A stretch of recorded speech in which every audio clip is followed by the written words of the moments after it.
Hello students. इस video में हम अल्कीन्स के ऑक्सीडेशन रिएक्शंस के बारे में पढ़ेंगे। तो डिफरेंट डिफरेंट रिएजेंट्स के प्रेजेंस में alkenes different different product form करते हैं। एग्जाम्पल के लिए अगर हम अल्कीन को बेयर रिएजेंट के साथ ट्रीट करते हैं, Baeyer reagent cold and dilute KMnO4 solution होता है। तो अगर हम अल्कीन को KMnO4 के साथ कोल्ड कंडीशन में ट्रीट करते हैं तो यह ऑक्सीडाइज्ड होकर हमें vicinal glycol as a product देते हैं। विसिनल ग्लाइकॉल से मतलब है कि एडजेसेंट कार्बन एटम्स पर OH ग्रुप्स लगे होंगे।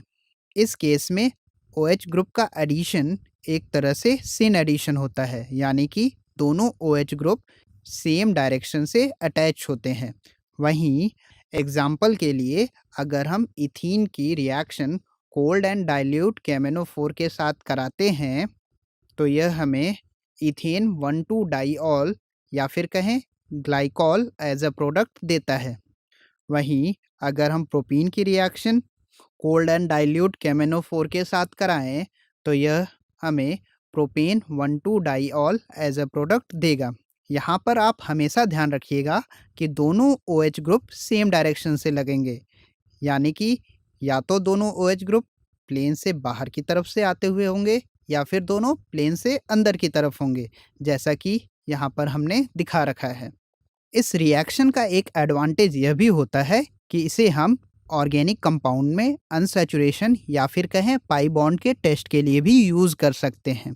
तो अगर यहाँ पर KMnO4 ऑक्सीडाइज होकर अपना कलर चेंज करता है, जिससे कि हम अनसैचुरेशन का टेस्ट करते हैं, तो अल्कीन का सॉल्यूशन कलरलेस होता है।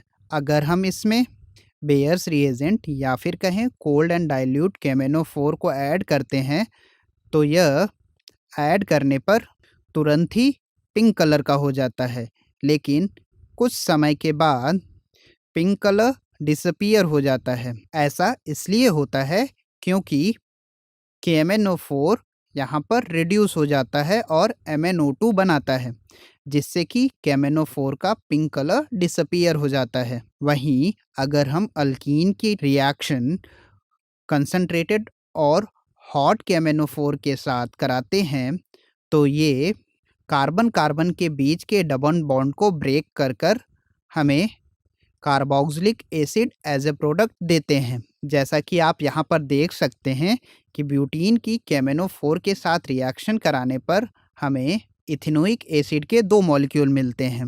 वहीं अगर हम 2-मिथाइल प्रोपीन की कंसंट्रेटेड एंड हॉट KMnO4 के साथ रिएक्शन कराते हैं तो यहाँ पर भी कार्बन कार्बन के बीच का पाई बॉन्ड ब्रेक होकर हमें कीटोन और methanoic acid as a product देगा। सिंस कीटोन्स आसानी से ऑक्सीडाइज नहीं हो पाते हैं, इसीलिए यह रिएक्शन प्रोपेनोन पर ही रुक जाती है और रिएक्शन में बना फॉर्मिक एसिड काफ़ी ज़्यादा रिएक्टिव होता है, तो यह फर्दर ऑक्सीडाइज होकर फाइनली हमें CO2 और वाटर दे देता है।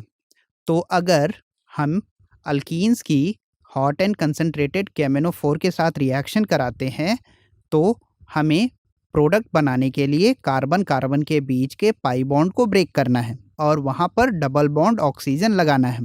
तो अगर कीटोन बनता है तो उस मॉलिक्यूल को हम एज इट इज़ रखेंगे। अगर अल्डिहाइड बनता है तो उसे फर्दर ऑक्सीडाइज करके हम कार्बोक्सिलिक एसिड फॉर्म कराएंगे और अगर रिएक्शन में फॉर्मिक एसिड बन रहा है तो वह फर्दर ऑक्सीडाइज होकर हमें CO2 और वाटर मॉलिक्यूल देगा। आई होप आप अल्कीन्स की ऑक्सीडेशन रिएक्शन को समझ गए होंगे।